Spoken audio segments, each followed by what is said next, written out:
Starting now. Okay, so of course we need to go around the room again and everybody introduce yourself. Just kidding. No, remember, if you would put your name and contact information, your business name, if you're connected with a nonprofit, put that information in the chat so then that way we can get it out to everyone that's in attendance. So with that, I am excited about today's session. Being that I've been in the nonprofit space for the last now 18 years, 18 years ago, I was diagnosed with stage 3, almost stage 4 breast cancer. And while going through chemotherapy, I got laid off work and found myself in need of financial assistance. And in the process of trying to find it, I learned where money did and did not go in the world of cancer. And one of the things it did do was money went to fund cancer research, but money wasn't going to help make sure the electric, gas, water, car note, things of that nature were paid. And so since I couldn't find the help that I needed, I knew I was not alone and other people would need help. So I created the organization that would be the help. Had no idea that I would still be doing this 18 years later. But apparently it is my God-given assignment and I absolutely love what I do. The name of my nonprofit is the Cancer Option Collaborative. And I say mine because I founded it, but it's really not mine because we know, and I say this because of our guest speaker, nonprofits are not owned by anyone. And so with that, I am pleased to introduce to you our speaker for today. Today's topic is dealing with board membership. Board membership is something that all nonprofits deal with, you know, whether we have good board members, less than good board members, we can even have toxic board members. It is what it is. But we wanted to start each year having a conversation about the importance of boards and people that are on the board, the responsibility of boards. So every year we're going to start January having, if it's not Dean Pulliam, it will be someone of his caliber. We know several of them.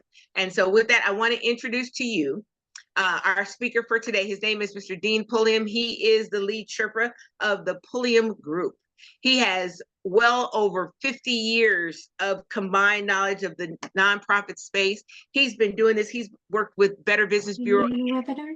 He left being an employee of the Better Business Bureau and has become a consultant with the Better Business Bureau. You know you're good when you can go from being an employee to being where now I'm giving you advice. And so with that, I would like to introduce to some and present to the others, Mr. Dean Pulliam.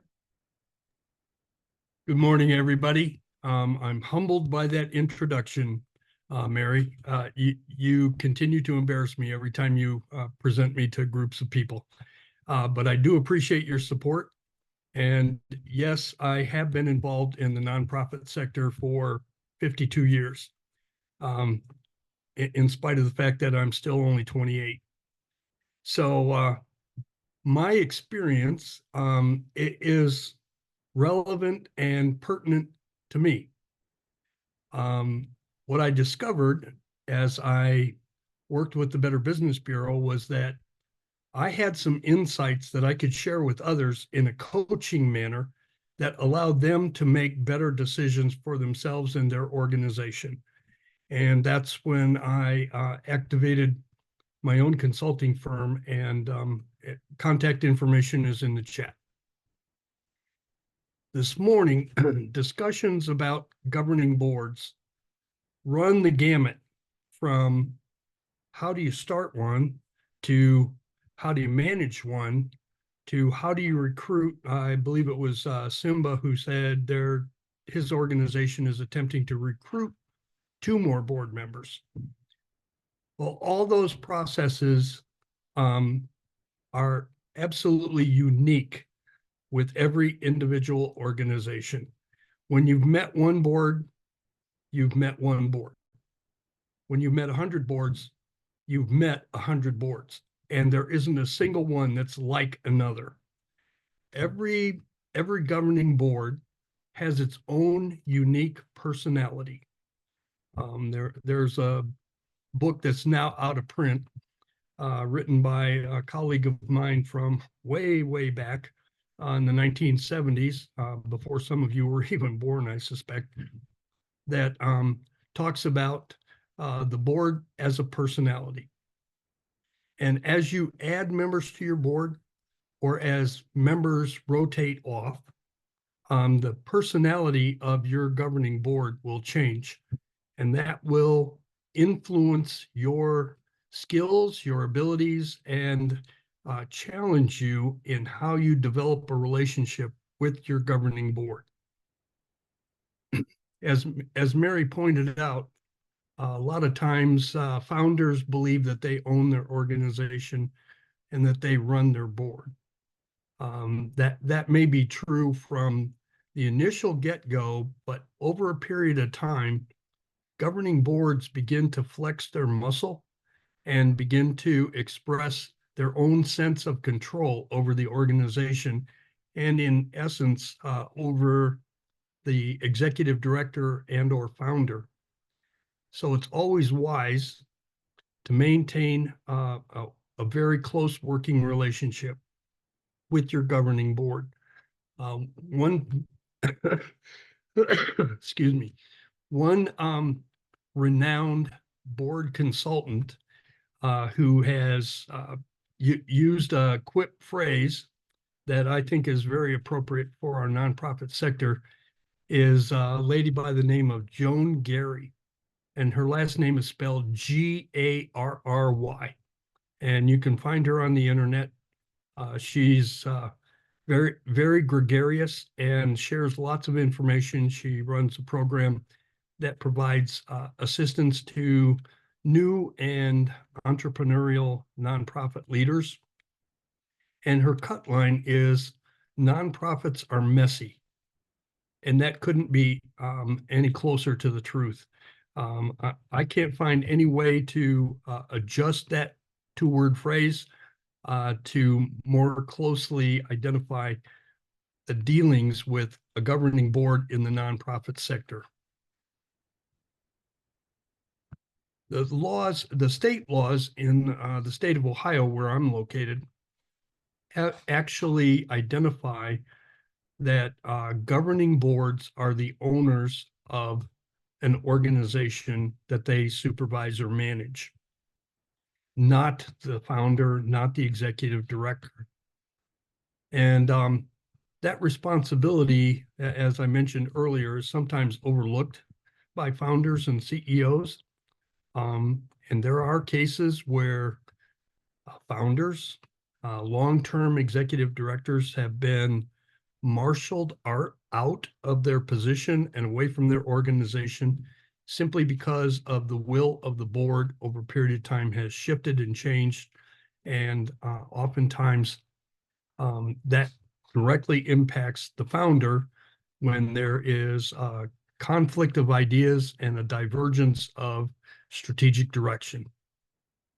Executive director thinks we need to head this way, and the board thinks we need to head that way. And then a power issue occurs, and you begin to see who has control of the organization. It's a very sad situation for founders when they find themselves in that scenario. So as Mary pointed out, it's very important not only know your board, understand your board, but to stay connected to your board. In my experience, it's critical that the executive director, whether they're the founder or subsequent executive director in the operation of the organization, and the board chairperson need to develop a very close working relationship and a firm understanding of one another's position with regard to the organization mission, vision, and its strategic direction. If that relationship doesn't exist or goes south, then the organization is at risk.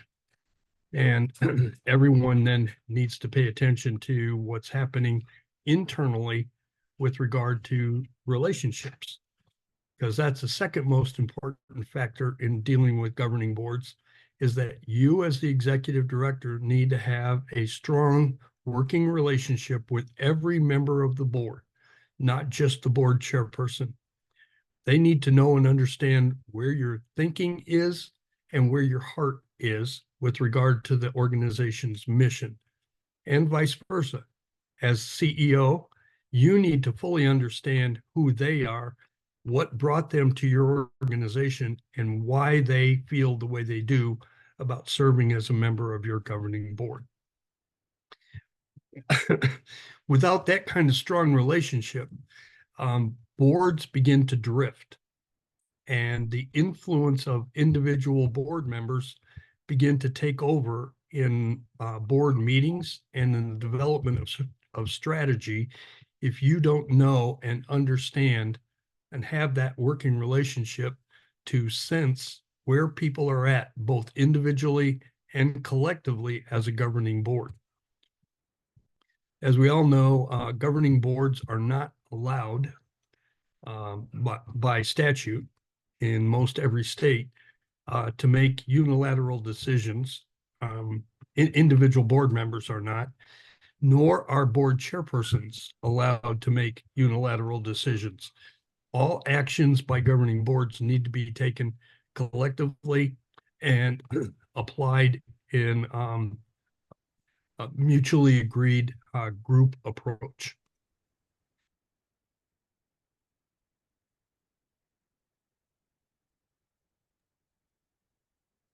That requires, again, that requires the continual relationship between the maintenance of relationship between the executive director and the governing board, both as a collective body and as individual members. Now, my goal for this morning was not to lecture this group about best practices or how I see things should operate, but rather to open up for questions about where your board is at this moment and what your frustration with your board might be. What do you need, or how are you being challenged at this moment by your board, its lack of direction, its lack of influence, its lack of fundraising, its lack of support, its involvement in the community as an ambassador for your organization and its mission. Where are you at, and what kind of feedback can I or the other members of this gathering offer to you in support this morning? Anybody have a question off the bat or a comment that they'd like to share? Well, I'm obviously, with respect to people who are associated with not-for-profits, maybe a good jumping off point is just to share what their board situation is. I am not a not-for-profit, but I have been on not-for-profit boards. And I love the comment that you've seen one board, because my kids were reminding me the other day that there was a point where I was on 3 different boards, and they were all very well, they were different. They were definitely different. And their makeup was not, in each of them, we didn't have an executive director. It truly was a working board. And it's, I'm trying to how to describe them. Obviously they were all volunteer. One was an athletic association for my kids' Catholic school, which was probably the most rewarding of my experiences. The other 2, one was for the local community swim pool, which was somewhat contentious. It was mainly contentious because you had people on the board who wanted to make the pool a great service to the community, and then you had other people on the board who were of the mind that, and I think rightly so, we only have so much money. We can't do everything. We can't hire everybody's kid. We can't hire everybody's whatever. And so there was always that conflict. And then the third one was a youth soccer, it was a travel soccer program. And that was probably the most contentious, partially because certainly before I got involved, there was a tremendous conflict of interest between, the people who were actually paid to teach the kids soccer were largely running the board before myself and a few others came along and said, you can't pay yourself. You can't determine your own pay. And it was, that was a battle. It got to be ugly at a point. So those are my experiences. I don't know what other people have, and maybe that's a jumping off point for us. I don't know what other, Mary, you have experiences, obviously. Yes. And so, Dean, if you could share the difference between a governing board and I guess a working board and a non-working board, because some of us probably have, the base. We Right. probably have people that in this room, we probably have people that have started a nonprofit and have their family members be their board members, which we know don't do it. I can say that after 18 years, don't do it. I did it in the beginning. Don't have your best friend. You may not be best friends after a while because of the responsibility of the individuals of the board. And so someone in this group may have a board that they have board members in title, but not in action or not in doing. And so can you explain what should a working board look like? Or what are the basic characteristics that a board should look like? Well, once again, when you've met one board, you've met one board. Going back to Frank's 3 examples, his first example, one of the reasons why that athletic support group of his kid's school probably worked the smoothest is because the mission was very precise, and the target for the operations of the board were very focused. They weren't worried about the arts program or the theater program at the school. They were focused on supporting the athletic program. And so that allows the selection of board members to be very focused and precise, which goes to your point about not selecting family members or best friends. You need to focus, your organization needs to focus on a specific mission and then begin to target people from the community, maybe even service recipients, folks who are looking to benefit from your service or from your traveling soccer team, as ways to find the right people to sit on your governing board. Once you have a pool of people that you want to consider, then you need to narrow that pool down to specific skill sets and individual characteristics, which is a part that most executive directors and nominating or board search committees miss, is that they need to focus on not only the fact that they're looking for an attorney to give them some legal insights and outlooks within the board, but they also have to realize that attorneys and accountants, once they sit on a board, they cannot officially consult with that organization without jeopardizing their own licenses. So you have to be careful about what responsibilities you foist on those members of the board. You can scare board members away in that regard. In some cases, you get board members with those kind of qualifications who begin to lord themselves over others. Again, in one of Frank's examples with the soccer trainers who began to take over the board, that represents several no-nos.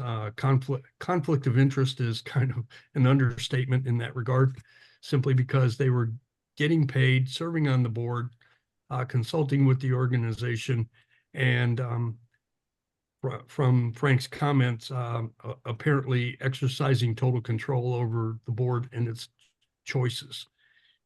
So those are things that you need to watch out for and can actively prevent when you know how to recruit board members.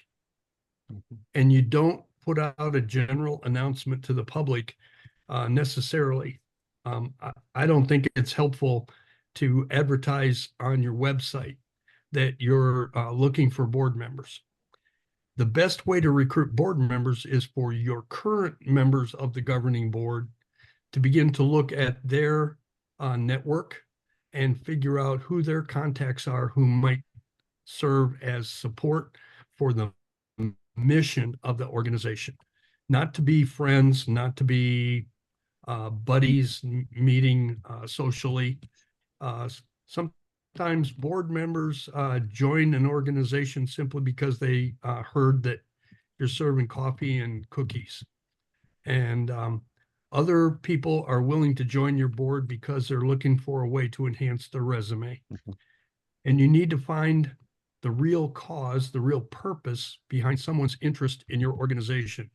So sometimes you have to recruit them and vet them the same way you would vet a potential employee. You have to take them to lunch, ask them questions, make sure they know and understand how to use a napkin. There are lots of little clues and cues that you should use in vetting potential board members, and to be very, very selective about who you choose and who you recommend to the board as a potential new member to the board.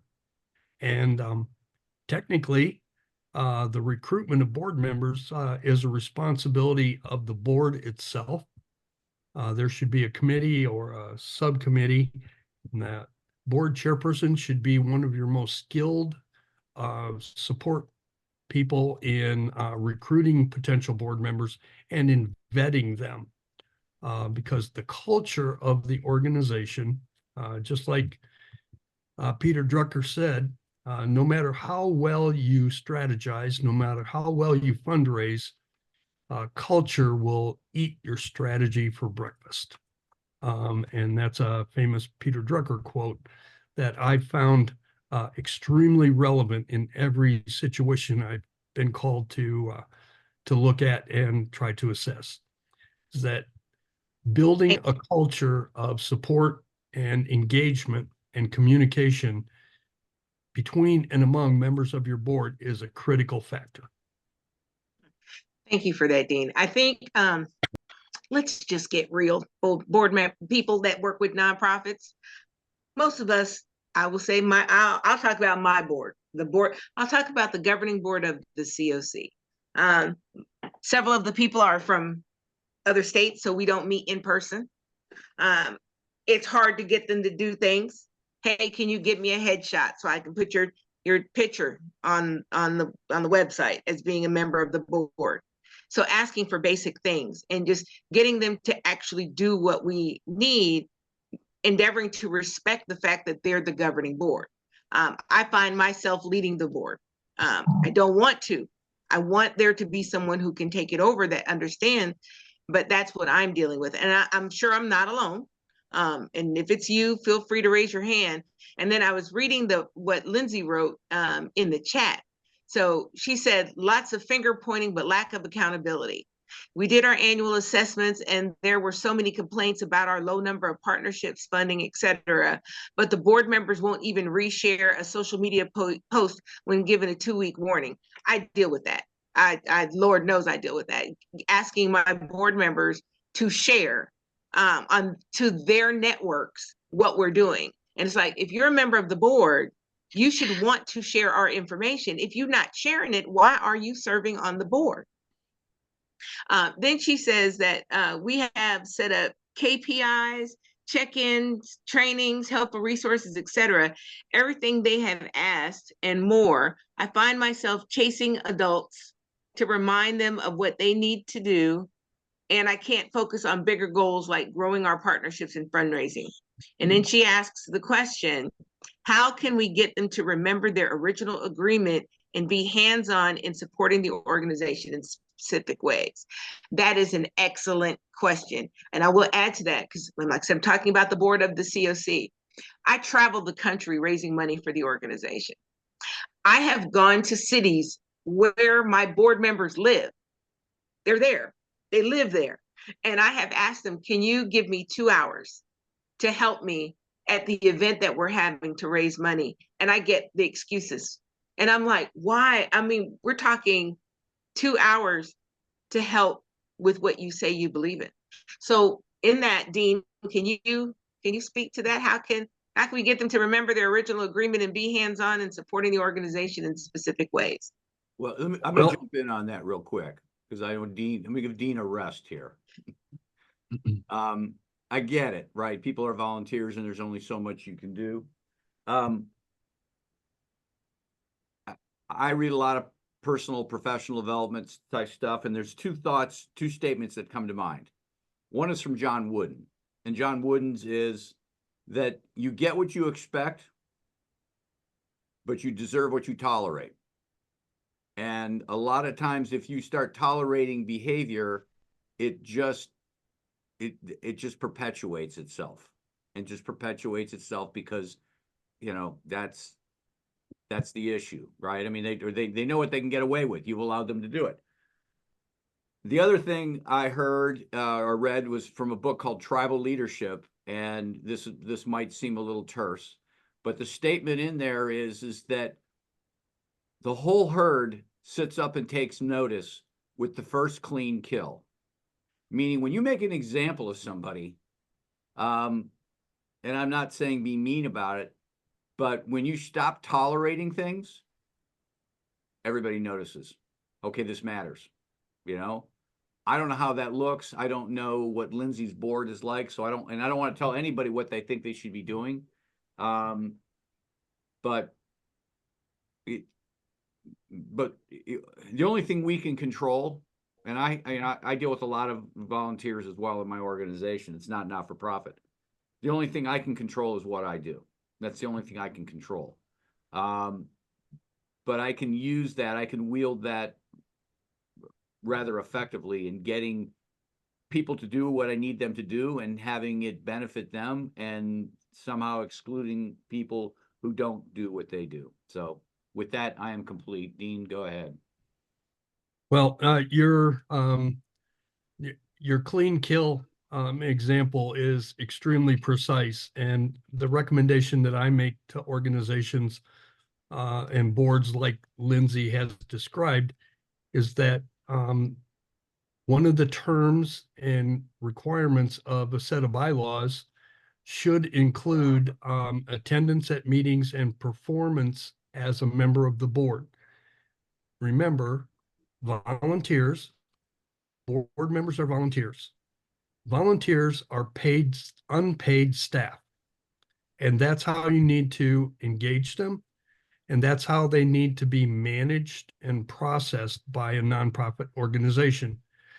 As curt and crude as it sounds, going back to Frank's example, board members who don't perform and don't respond should be terminated. They should be politely informed that they no longer meet the qualifications as a board member and that they've been removed from the governing board.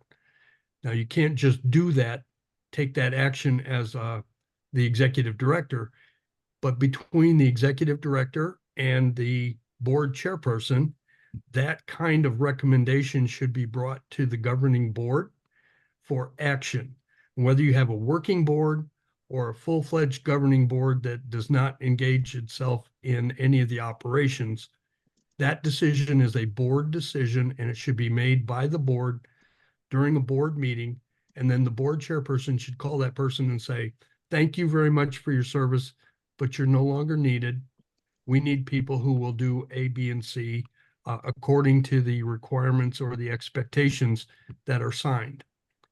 Now, supporting that, prior to the actions of the board, there should be an annual process in every organization among the board members that they sign an engagement agreement that identifies what is their job description, what expectations does the organization have of them, both communally as a member of the board and individually as an individual trustee on the board.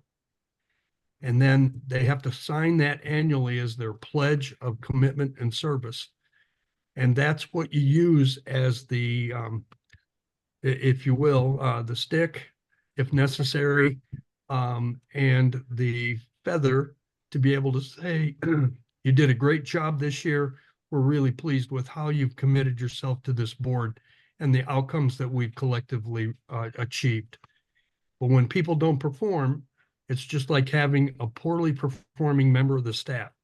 You have to say, when do you cut your losses and say, enough is enough, you need to go. And obviously you have to do it politely and correctly, but severing that tie is a critical matter. And the only way to build a board culture that is going to move in a positive direction is to identify that driftwood that shows up and to eliminate it from your group. Could I just jump in and I don't want to steal Dean's thunder because he's my go-to guy whenever I need anybody to keep me straight on governance issues. My consulting practice relates to fundraising, and in that regard, I like to use, when I'm talking to board members, I like to remind them of their fiduciary responsibility. Board members have a fiduciary responsibility for the organization that they serve on. And part of that fiduciary responsibility is being an ambassador in the community and being a fundraiser.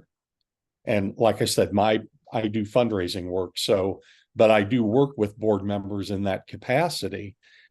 And it's really important that they understand that they don't just occupy a seat. I mean, if the organization goes south, the board of trustees can be held responsible. Well, will be held responsible. Yeah. I will say to you this. So I'm in the fundraising space and meeting.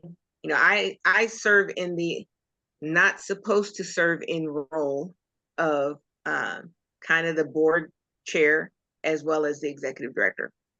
I'm a founder, and I shouldn't, and I know it. And I'm trying, Dean, because I see your head. I know. And when it comes down to fundraising, you know, like I said, I'm honest about the organization. Our board members, they all have had their agreement letter where it's been signed. But then I had a person, they're no longer on the board, so this is not any of my current board members. I had a person that was like, "Oh, you want me to raise money?" Yes, that's what members of the board do. "Oh, I can't do that. I'm not comfortable in raising money." Well, why do you want to be of service to the board? What is your service? Well, I can be here to cheer you on and help you. And I'm like, I don't need a cheerleader. I can cheer myself on. And so, you know, we parted ways. The person was not happy, but it's like, when you sign these agreements, are you going to live up to what you sign? And especially when it comes to fundraising, and it wasn't even a lot.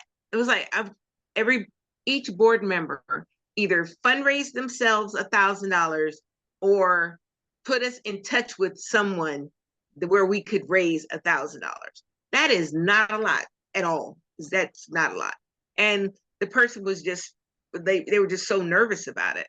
And so when you have that, you know, what do you do? Because if you only have 3 board members and you let go of one, now you're not in compliance with the IRS. Right. So what do? You recruit.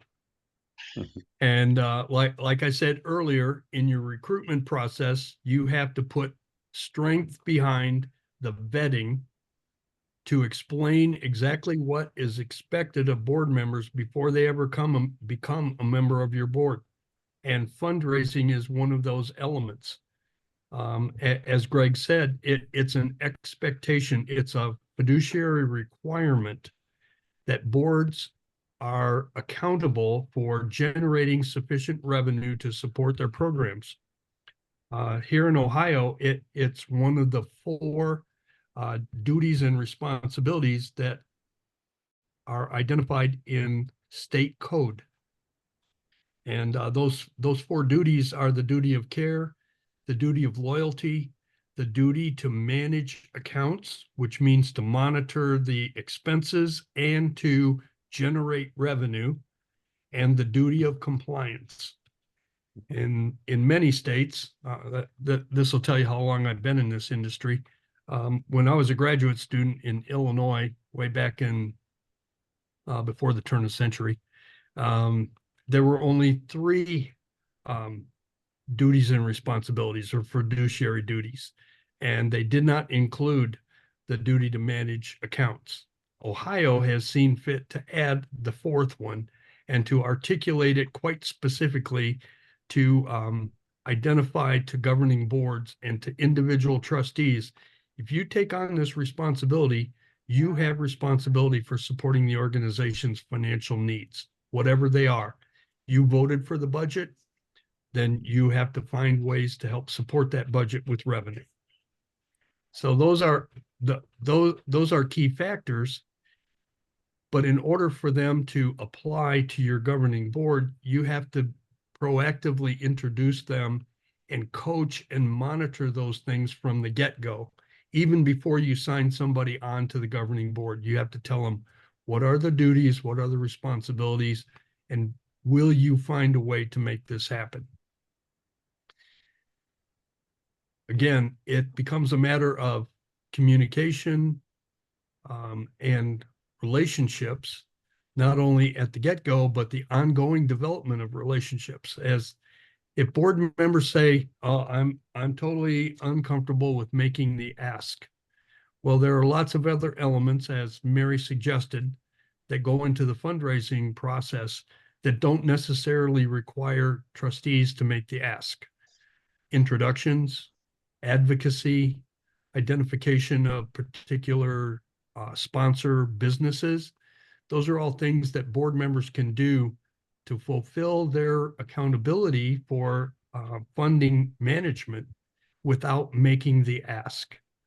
And they can even be coached over a period of time to go to a fundraising engagement, an appointment, an individual gift appointment, to be able to assist in the introduction and the passive supportive head nodding and oh yeah, that's really an important need kind of comment to support the development officer or the executive director in making the ask in front of that board member without requiring them to do so. They can also be engaged in all of the thank yous and follow-up that go with the solicitation. And you can't make an ask without also expecting your organization will do the necessary follow-up to appreciate whatever is contributed and to continue to develop that relationship with the donor or the sponsor business or the grant funder to be able to look forward to the next round of opportunities.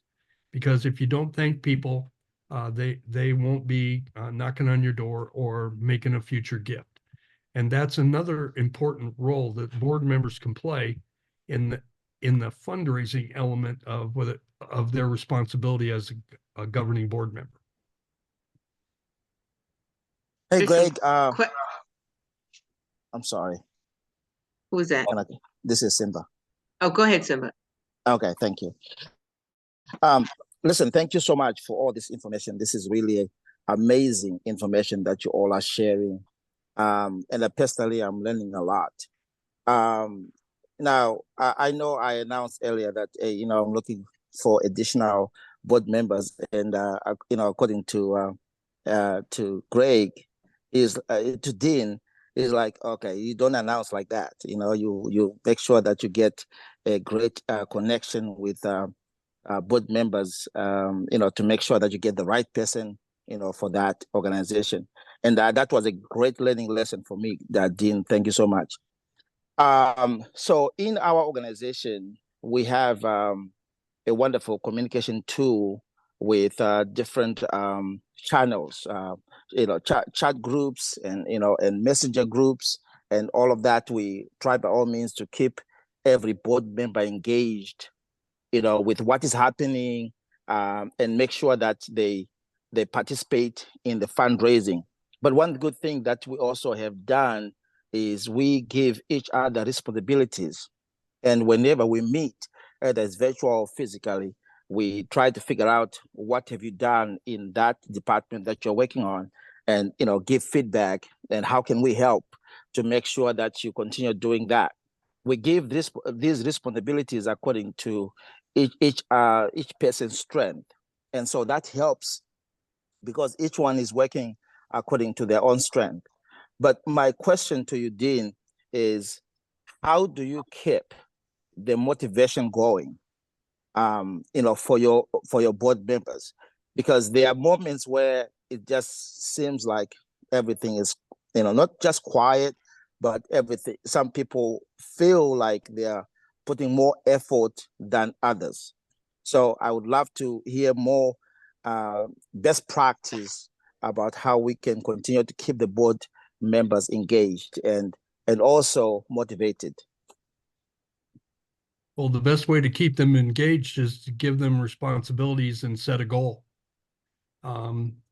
People will work as long as you have given them the expectation. And in a collective group, like a governing board, making that decision about what the goal is an important relationship building and connection building responsibility among the board. That's a part of their responsibility and part of their duty is to set those goals. And then the board itself, members of the board need to hold one another accountable. And that should be a regular part of your agenda at the regular meeting of your governing board. Mary asked a question earlier in the chat, how often should your board meet? No less than 3 times a year. Quarterly is a good schedule to get on so that you can begin to inform board members about quarterly financial outcomes and begin to create a scheduling process to build budget for successive years. Some organizations, particularly smaller ones with working boards that don't have staff engaged, choose to meet on a monthly basis to be able to monitor activities more closely because they don't have staff to do those kind of things, and to carry out their responsibilities and to continue to report to one another on the accountabilities that each of them have accepted. So those are a variation of schedule. Some organizations kind of in the middle have chosen to meet every other month and choose strategic months to meet on a regular basis so that they can meet all of those planning and monitoring responsibilities on a regular recurring basis. Dean, my question about when to meet was about how often should a person meet with a board member for the purpose of building relationship? Like, I know there's the required monthly meeting or however that is, but how often the extra meetings? Oh, the relationship building meeting between the CEO and a board member? Yes. Well, again, depending on the size of the board and how much, in your case, how much traveling you do and how much availability you have. If I were you, I would schedule intermittent meetings with board members in their city when you happen to be there raising money. That's the best time to meet with them for their convenience. It's also the best time for you to meet with them on their turf that you could twist their arm and say, hey, I'm here in town. I'm here for 3 days doing this fundraising event. Please come down and help me during these hours. I need your assistance. And you can twist their arm and play the guilt trip on them and say, hey, I'm right here. And you signed on to the board and said you were going to be an assist to me and the operations. This is the primary way to make it happen. Sometimes CEOs have to twist arms and pull the guilt carpet out from underneath people and say, hey, you signed on to do this. And if nobody else is going to do it, I'm going to hold you accountable because my job depends on this. I need your help in order for this organization to succeed.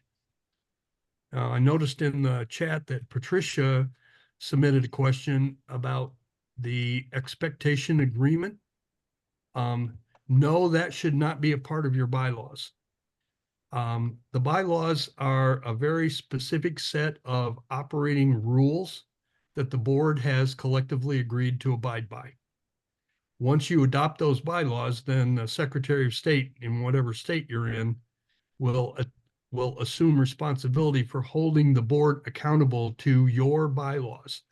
So they become a very critical document. The expectations agreement should be an annual document that board members sign just prior to the start of whatever your annual year is. Most organizations choose their year to be in sync with their fiscal year. So sometimes that starts July 1, sometimes it starts October 1 and goes to September 30. Sometimes, frequently, it begins January 1 and goes through December 31. But that, that expectations agreement, along with a separate document that would identify potential conflicts of interest, which is an IRS required document, should be signed by every board member annually and submitted to the organization to be put in the board members' personnel file. Like I said, board members are volunteers, but volunteers are nothing more than unpaid staff. And you need to treat them and manage them in the same manner that you would treat, engage, and manage employees. So every board member needs to have a board member file, and you need to document that they have signed their non-compete agreement if you have such a document for your organization, your conflict of interest document, and your board member expectation or your pledge document for the course of the coming year.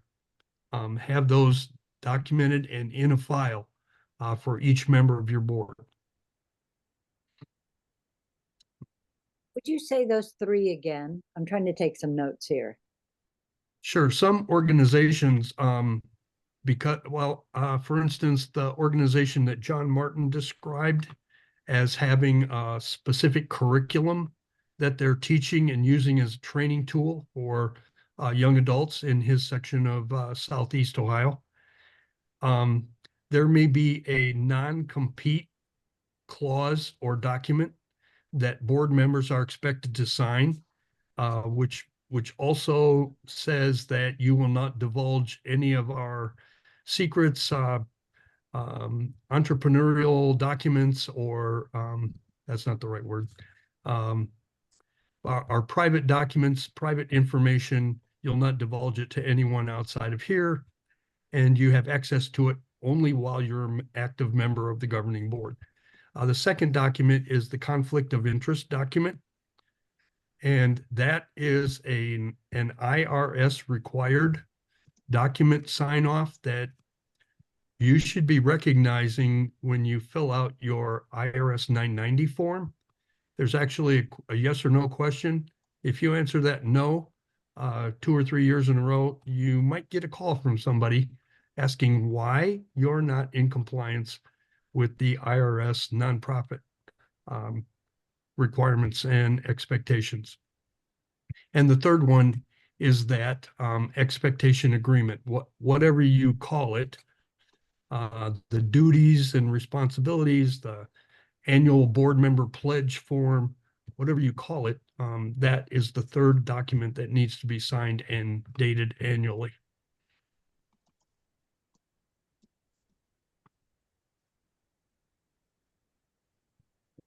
Dean, I wanted to jump in and just talk about, I guess, accountability and getting people I don't know. I made the statement earlier that the whole herd sits up and take notice with the first clean kill, and I know that can seem intimidating. Like, geez, I don't want to do that. I don't want to tick off my board. obviously you can't allow that behavior to continue, right? Right. I think to turn it Well, around. the point is, Frank, though, that you,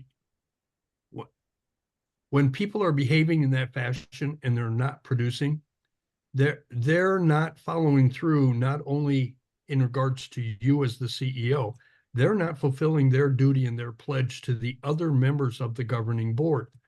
So when you take action to say you're not fulfilling your responsibilities, you're not living up to the pledge that you made to everybody else on this board.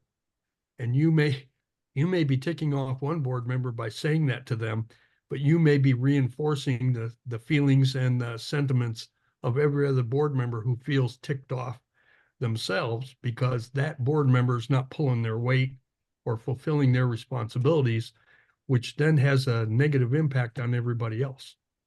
No, I don't disagree at all. I wasn't, I'm in total agreement with that. What I'm getting at is just more the practical aspects of it. That board, I guess in Lindsay's situation, that board does not want to get rid of Lindsay because without her, it doesn't happen, right? So I don't think as not-for-profits, if you're an executive director, if you're the one pulling your weight, don't fear that there's going to be repercussions because they need you. And I think sometimes we don't realize how much power we have. And I don't mean that in a maniacal sense, but I just mean in a practical sense that we have power. And these organizations need us. And, if I totally agree with you, if, this is about serving whatever, right? I don't, I know Mary Jenkins' organization. It's about serving people who are in active cancer treatment, or John Martin. It's about serving the Southeast Ohio Appalachia community. So anyhow, enough.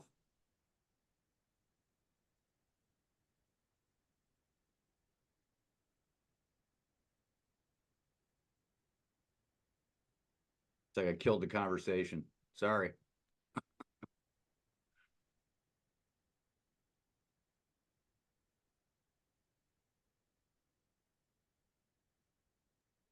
Other questions that folks have?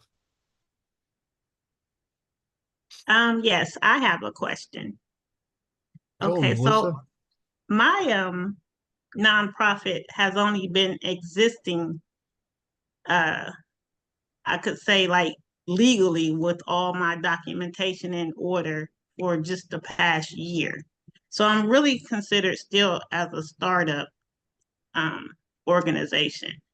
My question is I have 5 people on the board, and out of the 5 people, 2 are not just doing anything. And so I am guilty of what you guys were talking about earlier as putting people on the board, not family members, but I have childhood friends that has known me forever. And these 2 in particular people are not doing anything. I have a meeting with them on actually tomorrow to discuss this. And I am so grateful for coming to this meeting today, because now I know how to actually do what I need to do. I don't know necessarily if I'm going to get rid of them, but I do have to put my foot down and say, look, like, you either gonna step up or step out. Yeah. Excellent. Yeah. You know what I used to tell my kids? I mean, they're grown now, but I would just say, imagine how much all the things we could do if I didn't have to spend 15 minutes to get you to do 10 minutes of work, right? Or just something along those lines. And but I think if you approach these board members along those lines, you came on here to help people and you're really detracting from it because I'm having to chase cats. I don't know what the best way to describe it. Just, get them to understand that it's just why you're frustrated. It's not you, Melissa, versus them. it's them versus the mission, and that they're pulling the mission down. And if they decide they want to walk away, then aren't you better off? I think. I mean, what the thing about it is, my biggest question is I struggled to just get those 4 people on the board. Yeah. And so when I'm subtracting 2, I guess technically in the state of Ohio, that's where I'm at in the state of Ohio. I live in Reynoldsburg, Ohio. Yep. And so in the state of Ohio, I believe I have to go back on my bylaws, but I believe it's only, I think you can do 3 board members. Yep. 3. 3? Okay. I'm on the right track. So I'm just concerned because I had so much trouble getting just them. I had to pull teeth and cut down trees just to get them people on the board. And now the 2 is not doing anything. It's like, where do I go? Like, Well, but Melissa, you don't have to. I used to be an attorney. Okay. If you get rid of 2 and you only have 2, you know, I get that you feel like you're below the minimum for the state. The state isn't going to come crashing down on you. The FBI is not going to come rolling in and say, "Hey, Melissa," they will understand. And if anybody questions, they'll understand. You know what? I cut some dead wood to help the organization, and I'm searching for a replacement. And then you go to your performing board members and say, you know what? I really apologize for allowing them to stick on as long as they have. It hasn't been fair to you, and I recognize that now. Hey, let's put our brains together and let's find one person. Don't worry about replacing 2. Let's just find one person who fits the mold we're looking for, and then we'll find a second, and then a third, and you kind of slowly shift your culture. You know, it's just one step at a time. But I wouldn't worry about. I'm not saying thumb your nose at state law. I'm not saying that at all. I'm just saying don't have that be a concern for you in moving forward, and you'll be better off in the long run. I tell people in my organization, and the people in my organization, it's a membership organization, it's for profit, people pay to belong, but the mantra I have is you always replace with better people. You always do. Right. You know what you're looking for, and you just get better at it. Okay, thank you. They most likely joined your board because they love you, Melissa. They're childhood friends. They love you. They want to support you. The problem is they're not supporting the mission of the organization, and that's where their love and attention and energy needs to be focused. And that's how you can approach the conversation, is to thank them for their support of you. But now you need them to support the organization in the manner that Frank was suggesting. And that will help you engage in the conversation. And I would encourage you to talk to those individuals separately and not together. Because in the course of the conversation, you may be able to encourage and redirect one or even both of them to refocus their attention on the priority of the mission and not necessarily just you. Okay, yes, I did make it a point to individually have, I called it a review, an annual review, just to kind of go over everything, just me and them on a one-on-one basis. So yes, I did do that part. But thank you. You're on the right track. Oh, wait, this has been amazing. I'm not sure if I'm not sure what I look like right now. I'm in my cell phone. So my internet service went out at home, and I'm like, oh my God. So now, for whatever reason, it's not letting me get back on unless it's came on and I didn't see it. I didn't realize you lived with Brian Reinbold. It's a joke. Internet problems. I know. So yeah, so well, they might let me back in. It might, maybe. Either way, I'm in here I have backup. I have multiple cell phones for the very reason when stuff happens, and it's like, why? Oh, it's wanting me to go all the way through the process again. But I want to say thank you. I mean, even there's been so much information that has been given for this one Zoom. I'm going to watch it again, especially the feedback that you just gave, Frank, because I have board members whom I love, and I have board members who I love. Yeah. That's all I can say. And we all deal with board members in the doing what we do with our organizations. And so for the information that has been given thus far, thank you, Dean. Oh my gosh, Dean.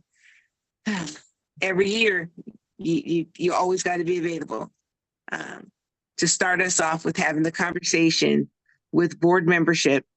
So then that way we're on the right path. And so I want to say thank you. I think my internet may let me come in again.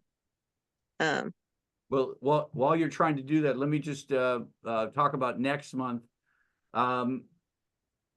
Jeff Cashman says he's the second person. He was here day 2. He was.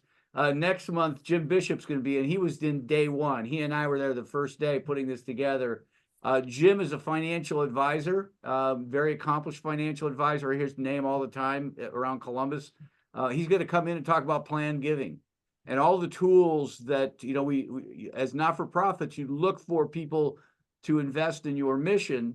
And a lot of times what you're looking for is somebody to go into their wallets, their current monies. And there's a lot of vehicles out there that you can let your donors know about alternative ways that they can give you significant money that's not necessarily impacting their current income, but that's what the conversation is going to be around next month. So come on in. I think it'll be February 8th, I think.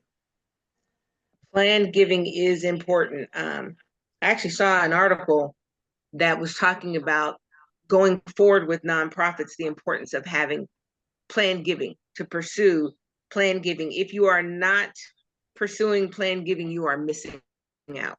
Yeah, it'll be the 9th. It'll be the 9th, February 9th. So we'll get, if you're part of the distribution, we'll get information out to you. So February 9th. Thank you. Thank you. We are at 12:46. I know we usually end at 1 o'clock. There are some people that came in after we had gotten started and had not had the opportunity to introduce themselves. So I'd like to give them to say their name, if they're a friend of the nonprofit or they run a nonprofit. And then remember, please, to put your contact information in the chat.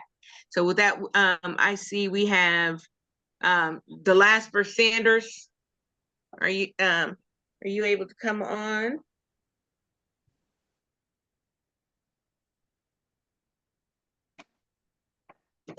If she's not, it's okay. I do know Delasper. She is the creator of No Greater Love nonprofit, Amory's Journey.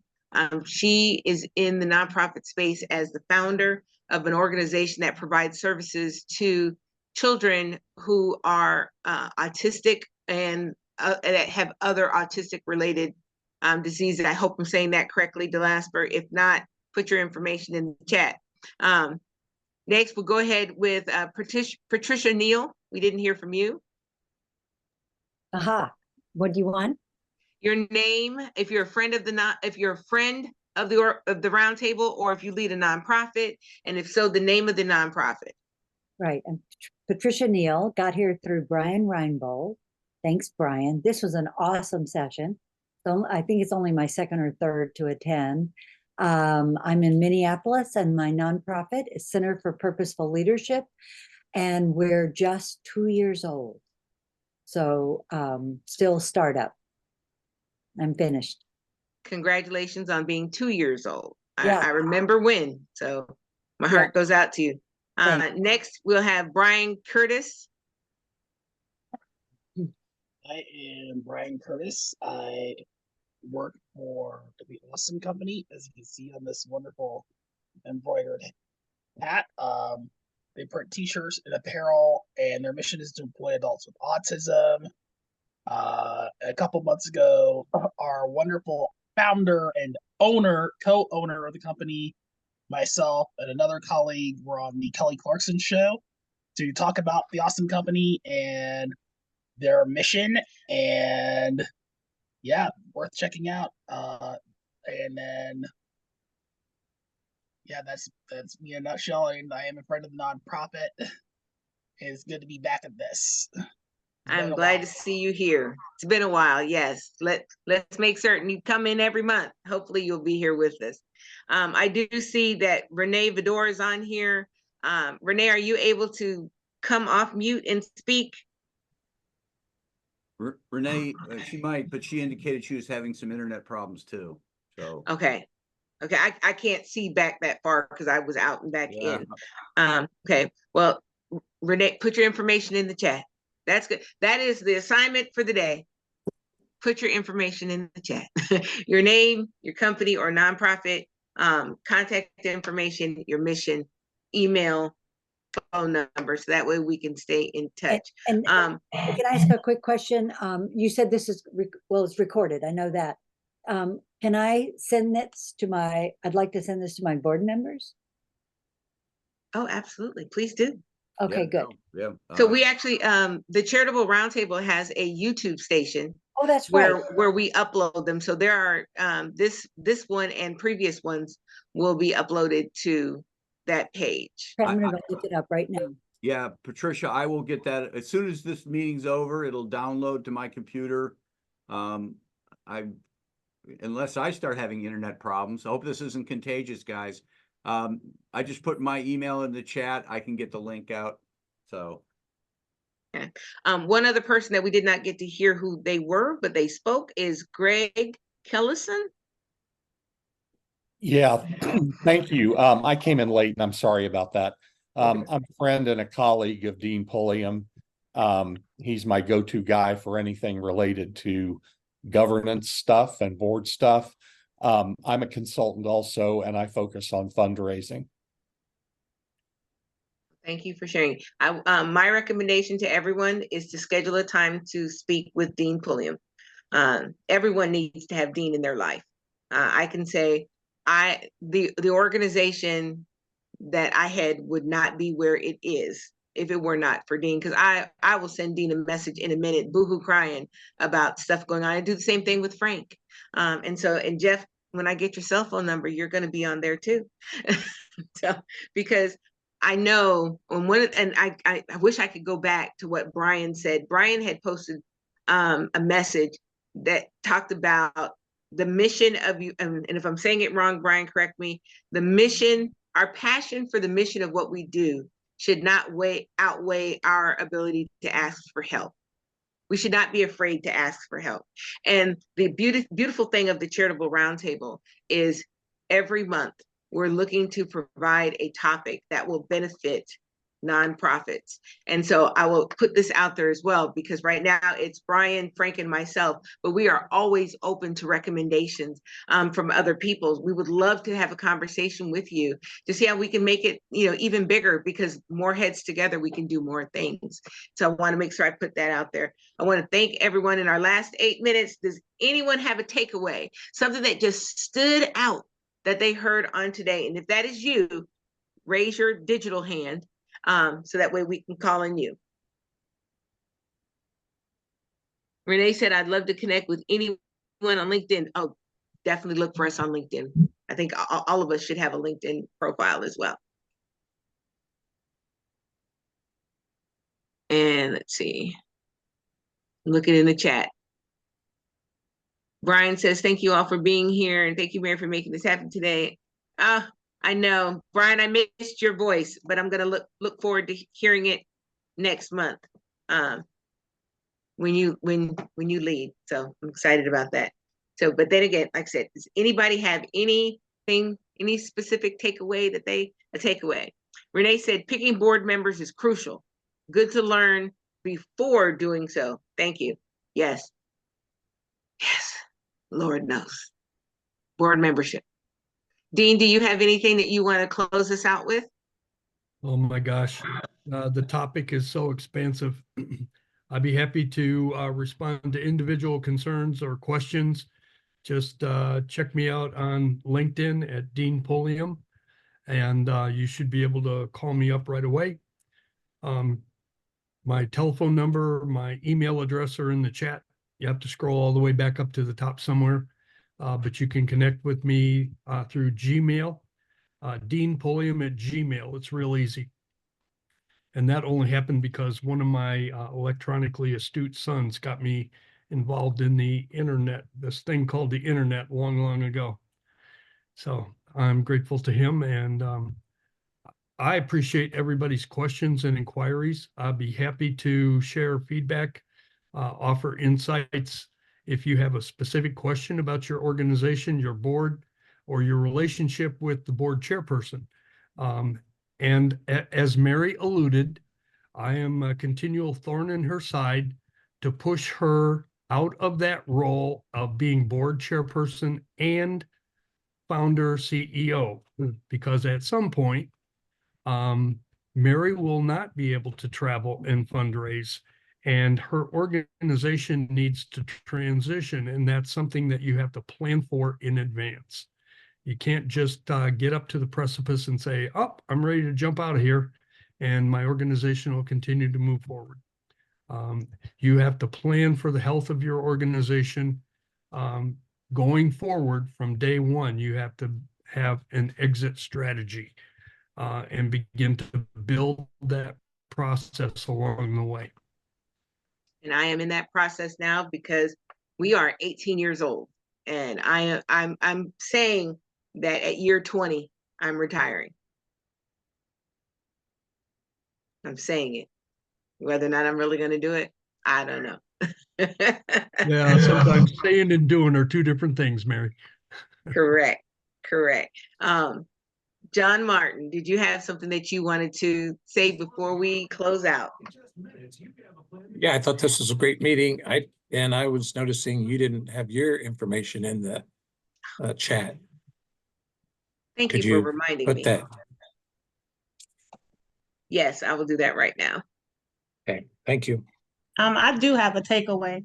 I just like to thank you guys for bringing it to my attention about each member signing an expectation agreement.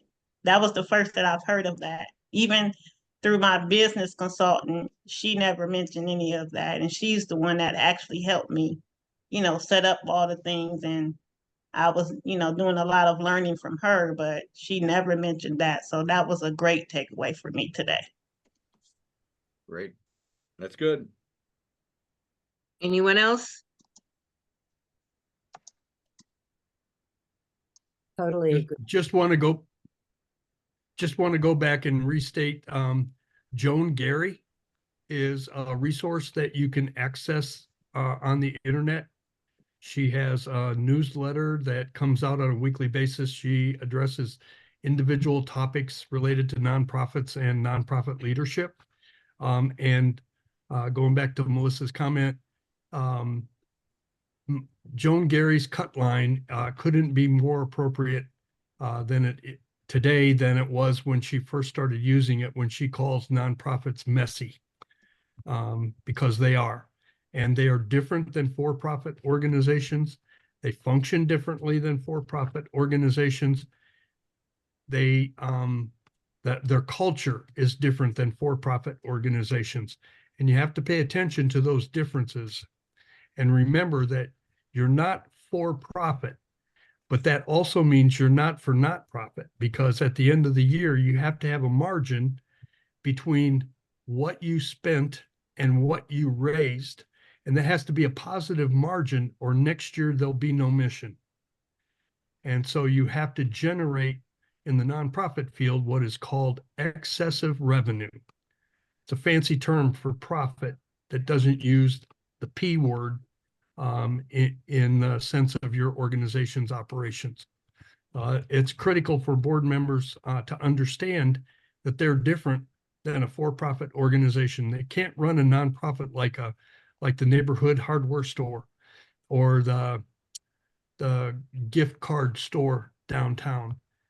It's different than the grocery store. And if those business owners are members of your board, they have to be oriented, trained, and educated about how to be board members at a nonprofit organization. So continue to learn, continue to reach out, and find new ideas and good information that will make you a better nonprofit leader. I wish you all well and have a great 2024. Thank you. Before we all go, Delasper, I see that you came on. Did you want to share something? Not really, but hello. You shared very well for me. Thank you. Wonderful, wonderful. Delasper is from Baton Rouge, Louisiana. So wonderful. Well, with that, Frank, anything else to share before we close it out? No, I've said enough. I've done enough damage. It's all good. Well, with that, I want to thank everyone for being with us for the Charitable Roundtable for this month. Join us next month, the second Friday of the month, which will, as Frank said, the 8th. Ninth. Okay, on the 9th, February the 9th, as we have a conversation about planned giving. Definitely share. You will, when you get information, follow the page on Facebook. So there's a Charitable Roundtable page on Facebook. Make certain that you look for our names on LinkedIn, because we are on LinkedIn. Frank will set up an event for next month if he has not already done it. When you see it, share it with your network, and let's make certain that we get more people in here, because there's so many people that are doing great work that can benefit from the information that is shared as part of the roundtable. And with that, I want to say thank you to my cohorts, Brian Reinbold and Frank Aiken. And then again, thank you, Dean Pulliam, for being our speaker. And thank you to everyone for being in attendance. And with that, have a great weekend.